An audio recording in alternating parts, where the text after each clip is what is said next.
Alam mo ba, isang nakakakilabot na storya sa showbiz ang nangyari noong panahon dahil pinaslang ang isang sikat na aktres sa Pilipinas ng kanyang mismong ka-love team na praning sa sobrang in love sa aktres. Panoorin ang kwentong ito, ang masakit na nangyari kay Lilian Velez na pinatay ng kanyang ka-love team na si Bernardo Narding Anzores.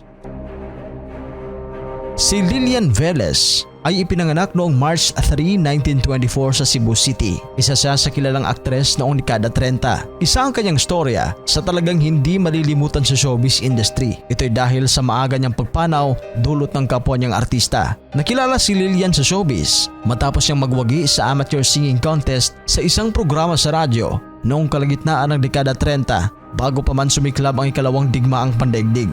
Lalo pang sumikat si Lilian nang awitin ang kantang may pamagat sa kabukiran na nilikha ng kanyang ama na si Manuel Velez na kinilala noon bilang isa sa mga mahuhusay na kompositor ng kanyang panahon.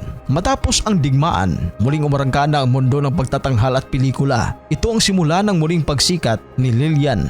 Mismong ang kanyang asawang si Jose Climaco ang nagdirect ng kanyang mga unang pelikula. Dito na pumasok ang eksena ang pangalang Bernardino Narding Anzores, isang dating child star na nasa dugo na ang pagiging artista dahil ang kanyang mga magulang na sina Miguel Anzores at Rosa Aguirre ay nasa larangan din ng pag-arte. Naging kaparehan ni Lilian Anzores sa mga pelikula, kabilang na dito ang Binibiro Lamang Kita at ang Estudyante na ipinalabas noong taong 1947. Bunsod ng madalas na pagsama ng dalawa na humaling si Anzores kay Lilian kahit pabatid nito na may asawa na ang aktres. Noong 1948, ipinares si Lilian kay Jaime de la Rosa para sa pelikulang Encantada at hindi ito nagustuhan ni Anzores. Nagselos ito at hindi matanggap ang naging desisyon ng LVN Pictures na ipares sa iba si Lilian. Noong June 26, 1948, pinaslang ni Anzores si Lilian na nooy 24 years old sa sarili nitong bahay.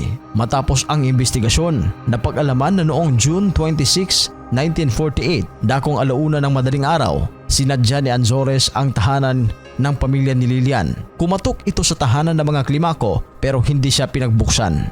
Bunsod ng inis dahil hindi makapasok ng bahay, penwersa nito ang pagbukas ng pinto gamit ang kanyang hunting knife. Bago pa harapin ni Lilian si Anzores, binilin muna nito ang anak na si Vivian sa kanyang kasambahay at inutusan na manatili lamang sa loob ng kwarto.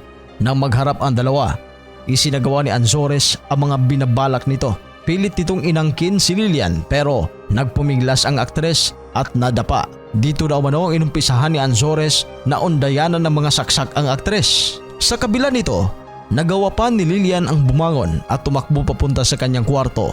At sa puntong iyon, narinig naman ng mga saksi ang baguhang katulong na si Pasita na sumisigaw ng katagang, "Tulong!" Hindi pinaligtas ni Anzores ang nasabing katulong at ito ay pinukpok sa ulo at pinagsasaksak. Matapos ang ginawang krimen, kaagad na tumakas si Anzores matapos mahimasmasan sa ginawang krimen.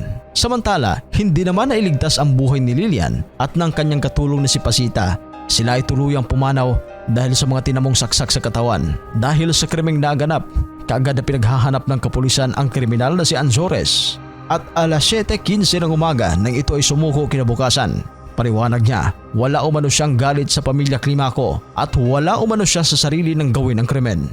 Sinentensyahan ng double life imprisonment si Anzores at pinagbayad ng tig 5,000 piso sa mga pamilya ng mga biktima na noong panahon ay malaki na ang value sa 5,000 pesos. Sa Muntinlupa, binuno ni Narding ang kanyang sentensya pero taong 1949, dinapuan ito ng tuberculosis o TB. Maswerte naman itong nabigyan ng pardon ng dating Pangulong Elpidio Quirino at siya ay nakalaya. 2 buwan matapos lumaya, siya ay pumanaw rin sa edad na 21 anyos dahil sa komplikasyon ng sakit na tuberculosis.